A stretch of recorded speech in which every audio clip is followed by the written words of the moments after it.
que não estão nisso daí. Mas interessante que o Japão está editando. Você não dá spoiler, meu filho. Tá bom, quer falar? Fala. Esse é o canal. Vai. Não sei se é esse. É esse canal do Japão. Espiritismo em todo lugar. Então ele está editando os vídeos antigos, né? Logo assim que nós iniciamos aqui, quando a casa foi inaugurada, eu chegava a gravar o áudio só numa câmera fotográfica, né? Que a gente repostou hoje em dia. E ele também, pela maestria que sempre tratou muito bem a questão tecnológica, gravava as palestras, e não os estudos também. E aí ele já está enviando, está inclusive no perfil, no grupo do Facebook Seara de Mangaratiba, os vídeos também já estão indo para lá. Além do canal, tem também no Face. O jornal, coisa não era nosso não, a gente recebia e distribuía. Então vamos lá, vocês então já tem mais uma opção, que é o Espiritismo em todo lugar, que nosso irmão Jacobás está botando lá as palestras mais antigas do CA, além de outras, né? Então, tudo que for de Espiritismo, né, vale a pena a gente olhar, ver, estudar, com cuidado, com parcimônia, porque tem alguns canais aí que se dizem espíritas e que estão fazendo umas coisas assim. Nossa, nem fala. O cara lá bota lá um monte de fotografia de famoso, como se eles são espíritas do mundo, sabe?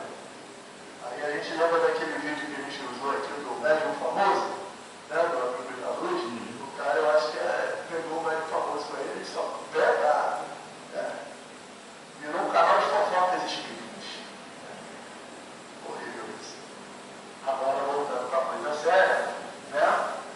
A ação social, né? Que vai até o dia 15, não é isso? Até o dia 17, vai acontecer no dia 17 até o dia 15, né? Nós estamos recolhendo aqui na casa, Altair e Carla, que estão à frente desse recolhimento, e os kits são ali, pequenininho, não pode dar muito, um kitzinho, desse que eu evidente, um creme dental, ou um pacote de café, um pacote de açúcar, e coisa pequena, um sabonete, 2 aparelhos de barbear. Se você não pode dar um monte, dá um. Porque isso aí vai ser muito útil para os nossos irmãos de rua. Teve um ano que a gente fez, mandou lá para a tia Sônia, também com bermudas, né, camisetas. Tem 2 anos. Né? 2 anos. 2 anos foi feito isso, né? Então isso é muito importante, é muito legal. Bom, agora, não menos importante, sábado tem. Quando diz, domingo tem igreja, domingo tem, sábado tem também. Sábado a gente vai ter a palestra do Luiz Antônio, né? Que é a palestra que precede o atendimento médico, né? Que é a cura e libertação. Né? Que faz a gente lembrar daquela palestra do Givaldo, estou dando história? Não, né? Então a palestra do Givaldo, e o Givaldo fala que no início do mediunidade dele, ele estava dando passo, tanto passo que ele já chegava a andar assim, que a mão vai dar passo. E aí ele foi na casa atender lá uma senhora, que o marido estava muito doente, ele foi lá e foi dar um passo, e no final a moça perguntou se o marido ia ficar bom, ele olhou e eu dizendo, disse, cara, vai ficar bom. No dia seguinte, quando ele chega lá, tem color de flor, tem uma olhada tiririca da vida dele, e eu digo, doutor, mas ele desesperou, ficou, meu filho, agora a espiritualidade dele está bonzinho, não tem mais nada. Então é a libertação, a gente tem que entender isso. Bom, finalmente vamos para o nosso estudo. Antes da gente do estudo do livro mesmo, eu fiz questão de que, como a gente está trabalhando a questão do sonambulismo, né? E a gente tem essa questão dos velhos sonâmbulos. É para a gente realçar que nem todo sonâmbulo é velho. Está lá no livro dos velhos, no capítulo 14, na segunda parte, onde o item 172, se eu não me engano, até o 174, ele explica isso. Eu vou tentar ler rapidamente, sem comentar muito. As partes mais importantes eu botei em vermelho, para a gente não perder muito tempo. Olha lá, 172. Pode considerar-se o sonambulismo uma verdadeira, uma variedade da faculdade mediúnica. Ou melhor, são 2 ordens de fenômenos que frequentemente se acham reunidos.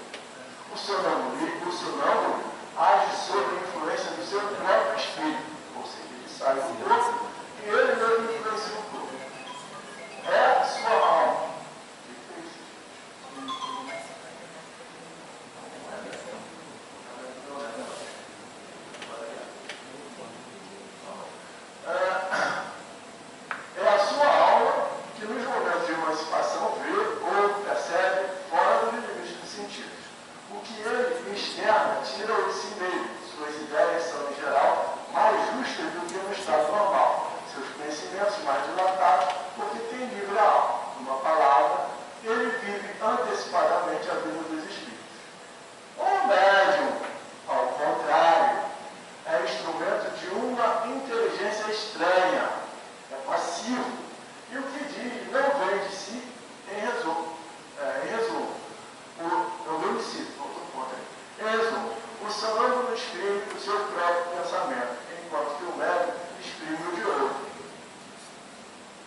espírito que se comunica com o médium comum também o pode fazer com um sonâmbulo.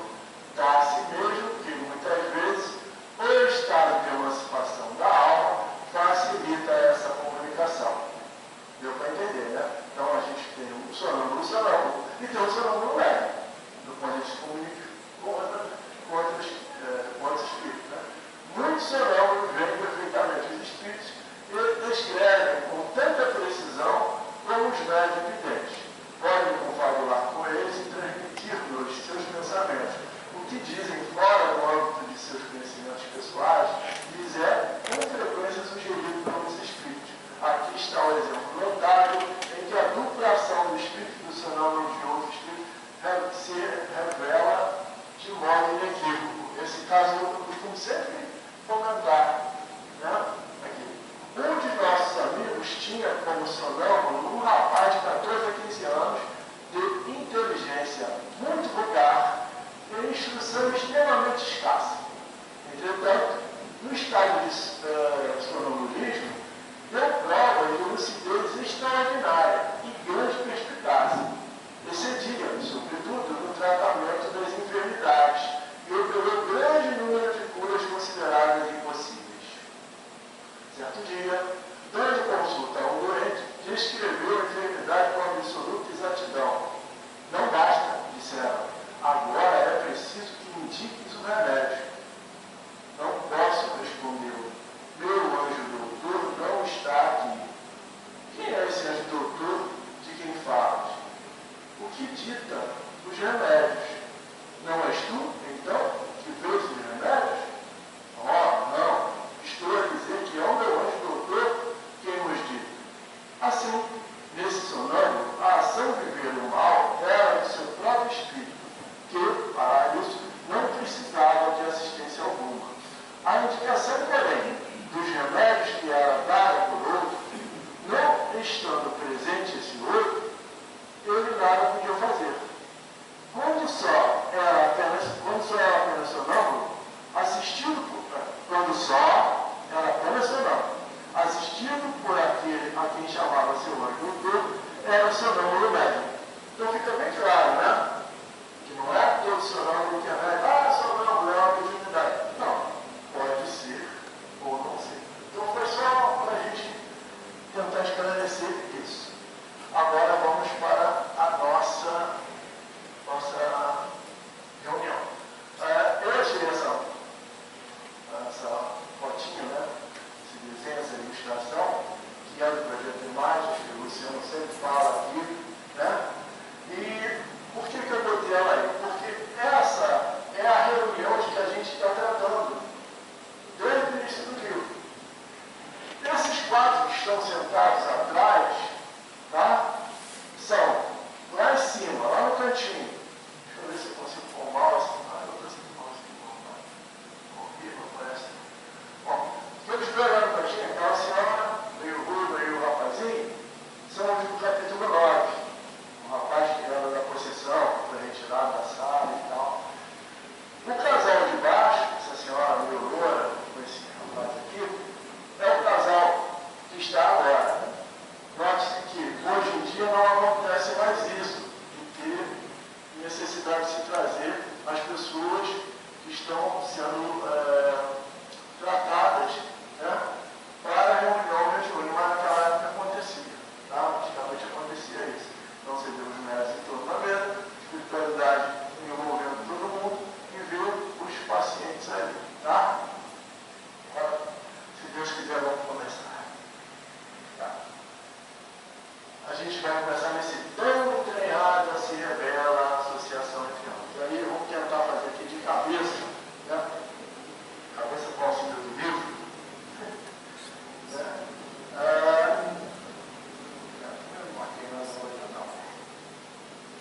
Mas aquela senhora loura, né, que era que ia ser tratada, agora está sendo tratada no capítulo 10, né, estava ali, né,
distinguem nitidamente tudo que ele falava, mas porque eles estavam muito grudados um no outro ali. Era mais do que uma psicofonia comum. Era uma coisa de uma interação total. Qualquer gesto que ele fizesse, ela também faria. Tá? Então, aí diz assim, nesta hora tem a glote, ela, né? Dominada por perturbação momentânea. Não consegue exprimir-se, senão em voz roquenha, quebrando as palavras. Isso porque o nosso irmão cultural, ao qual se liga pelos laços mais íntimos, retransmite as próprias sensações, compelindo-a a copiar-lhe o modo de ser. Então, aqui, o Paulo está explicando isso, né? Do lado do André. E aí a gente vai começar agora. Então vamos lá. Tão entranhada se revela a associação de ambos, aleluia e lá, que sou levado a indagar de mim mesmo, se na vida comum não serão eles, a bem dizer, duas almas num só corpo. Assim como duas plantas distintas, uma da outra, a se desenvolverem em um vaso único. A experiência diária, lugar, não será nossa irmã, na experiência diária, lugar, não será nossa irmã constantemente influenciada de maneira positiva, embora indireta, pelo companheiro pelo esse dia. Eu não estou positivo ali só porque a gente tem mania de achar que tudo que é positivo é bom. Não. Aí o positivo que ele está querendo dizer assim, de uma maneira incisiva, de uma maneira forte, né? Uma maneira que não tem como ela fugir, tá bom? E aí vamos ver a resposta, né? A resposta do... Sentindo a tasquinha do machucado. Bom, aí o Alves responde, você examina o assunto com um acertado critério. Nossa amiga, na equipe doméstica, é um enigma para os familiares. Moça de notável procedência, possui belas aquisições culturais, entretanto, sempre se comporta de modo chocante, evidenciando desequilíbrios ocultos. A princípio, não pareciam a insatisfação e a melancolia, ocasionando crises de nervos e distúrbios circulatórios.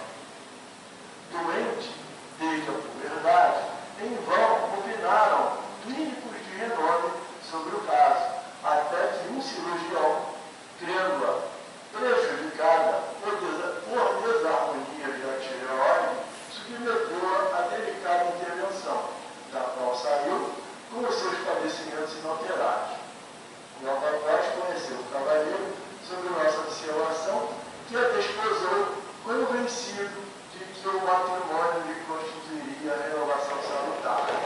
Aí eu lembrei de dizer, se fosse eles iam falar essa frase, quando casar passa.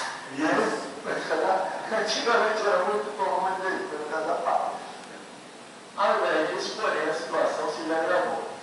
Voltando na questão anterior, ele disse, será que não, o Hilário disse, será que não são dois espíritos ali comentando comigo? Não. Com duas plantas, a gente sabe que isso não pode.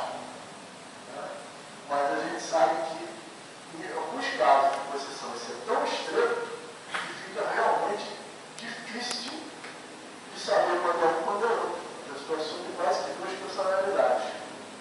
Aí você que está fora, falando, encarnado, você não sabe se está falando com ela, você está falando com o obsessor. Porque tem hora que ela responde bem, e tem hora que ela responde como se fosse o obsessor. Então, é uma ligação muito estreita, justamente por conta dessa questão desse sonambulismo. Ou seja, ela assume como se ela estivesse de fora, mas ela assume toda a influência dele, passando certinho do que tem que ser. Então, dessa questão. Aí, a gente veio para esse quadro aqui e pensa, né, nessa questão. Muitas vezes, né,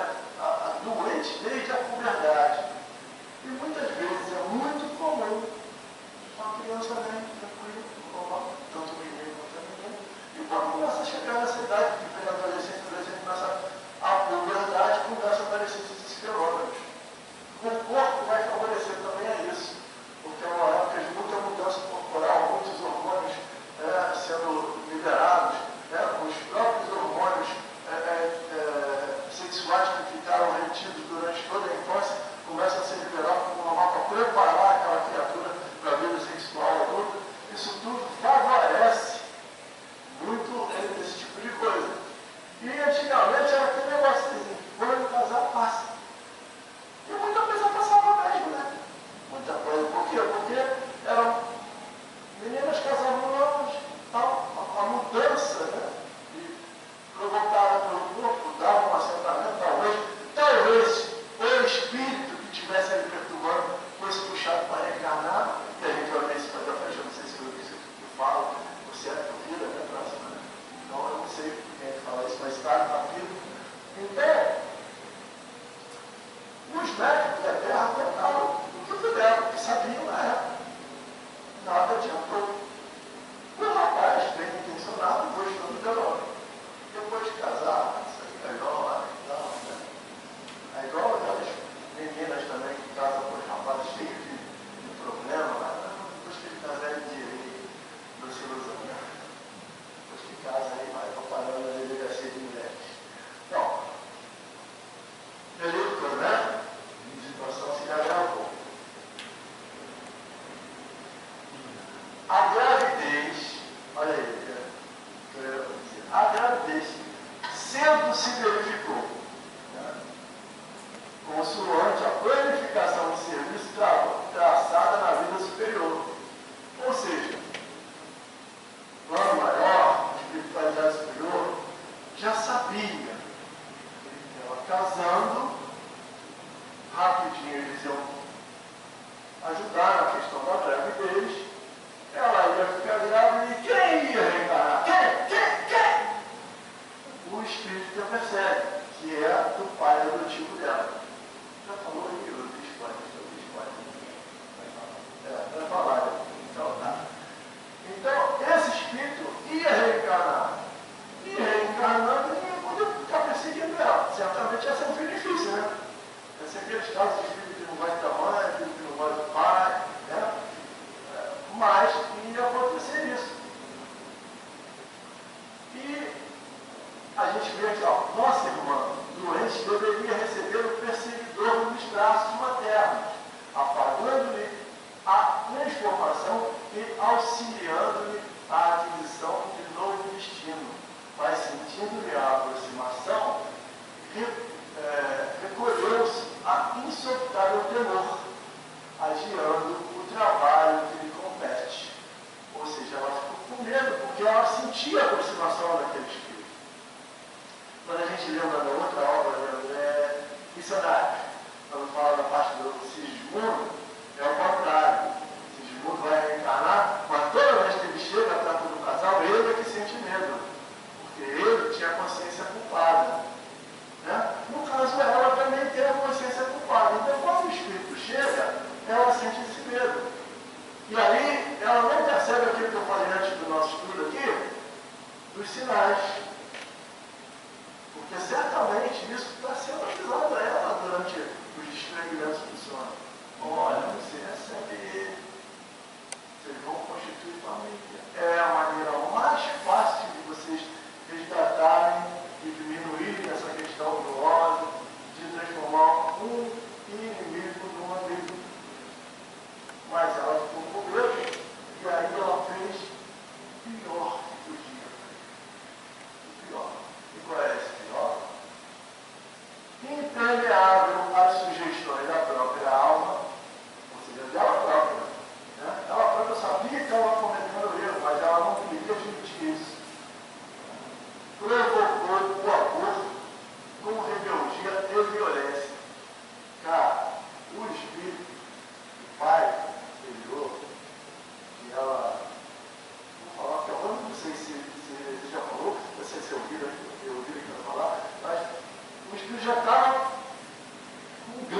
aversão pelo marido. Enjoei de perfume dele. Isso é um... Que perturba, engravidou e na noiva esse perfume seu. É. E não chega perto de mim, não. E não faz isso, não. Isso. Engravidez está aí uma das explicações dessas gravidezes. Isso às vezes, porque... Hipertensão, diabetes, ameaça de aborto, prematuro, parto prematuro, tem muito a ver com isso. Quando tem, inclusive, essa aversão pelo pai, acontece muito isso. Né? A mulher não consegue chegar perto do marido, né? Porque ele fica ali. E algumas vezes dá até sintomas físicos. Eu trabalhei com um rapaz, ele tinha 4 filhos e aí atrás minha. Toda vez, eu acho que ele tinha 5 meninos, toda vez que a esposa dele ficava grávida, ele ficava com 2 dias aqui da frente mãe. Não vai me abrir, botava uma assim, você nem noção, estava alguém. Ela não me falou não, mas ela está grávida. Semana seguinte não dava outra. Viu que eu falei? Ela confirmou, está grávida. Toda vez ele disse, eu fico de frente mãe. Por quê? Não me pergunte, eu não sei, mas o que acontece, acontece. O fato, como dizia o nosso irmão Jacimão Monteiro, é teimoso. Não adianta enquanto o fato acontece lá, se repetiu 1, 2, 3, 4, 5. Então, o que acontece? Principalmente à noite, é colhida de assalto por fenômenos de sufocação e de angústia, amargurando o consorte isolado. Isso não acaba com mais ou menos? Acaba. Então, vai embora. Então, acontece isso. Talvez, na sua angústia, na sua dificuldade de raciocinar, porque o órgão não deixa a pessoa raciocinar, o espírito não estava percebendo isso. Ele acabou falando, ele acaba com a chance de vir naquela família, com os dois onde ele tinha que resgatar. Mas o órgão cega, ele não conseguia entender isso. Médicos foram trazidos. No entanto, os hipnóticos foram empregados em vão. Em franca demência, a enferma foi conduzida à casa de saúde. Todavia, a insulina e o eletrochoque não solucionaram o problema. Naquela época era um negócio da tratamento do eletrochoque. Então, ela foi internada no sanatório, enquanto qualquer, passou uma boa temporada lá tomando muito remédio, mas não adiantou. Presentemente atravessa um período de repouso de família, ou seja, o espírito deve ter sido afastado um pouco, ela teve uma pequena folga para ela poder tentar se restabelecer. Né? Repouso de família deliberando o esposo experimentar o concurso do espiritismo. Quantos de nós, que não aconteceu conosco, mas não conhecem famílias assim? Já tentaram tudo, mas de repente chega um amigo, um vizinho, olha, fulano, eu fui numa casa tal, tá? Se você quiser, leva. É outro caso que tem que ser muito rápido. Eu, quando era adolescente, aconteceu isso. Uma jovem senhora casada com um amigo do meu pai, que já era familiar do meu pai, ela de repente começou a ter problemas com vontade de se matar, de se jogar debaixo do ônibus, blá. Bom, belo dia, por algum motivo, eles foram parar em casa. Né? E aí ela começou a ter uma manifestação lá em casa, falar, eu vou matar ela, eu vou fazer isso.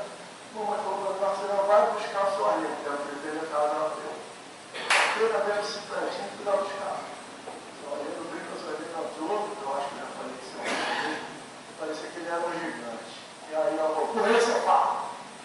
E aí começou a conversar, ele orientou ela, explicou o que estava acontecendo, ele disse, o espírito disse que ele queria nascer e ela não queria deixar, e se ela tirasse ele outra vez, ele ia matar ela de qualquer jeito. Ele tinha que vir. Aí, a gente conversou com ela, bom, acabou que ela engravidou, e teve um menino, lourinho, muito lindinho, e quando ele estava construindo o patrulho, toda vez que ele ia lá em casa, ele ficava me perseguindo o dia todo. Aonde eu ia, ele ia me perseguir. Eu acho que ele ficou grato por eu ter ido lá chamar o senhor, deve ter sido isso. Depois nunca mais me vi. Bom, tem enquanto Silvio e Clementino procuravam sossegar a médium e o comunicante reunidos numa simbiose de extremo desespero, Hilário e eu continuávamos famintos de esclarecimento maior. Vamos lá. E se ela conseguisse nova maternidade? Inquiriu meu colega estudioso, ou seja, Hilário. Sim, concordou Alves, convicto. Semelhante conquista seria uma bênção. Contudo, pela trama de sentimentos contraditórios em que se emaranhou na fuga das obrigações que lhe cabem, não pode receber de pronto esse privilégio. Lembrei-me de mulheres que se fazem mães nos hospícios, mas, analisando meus pensamentos, o orientador explicou que o André não entendeu. Por que ele fala isso?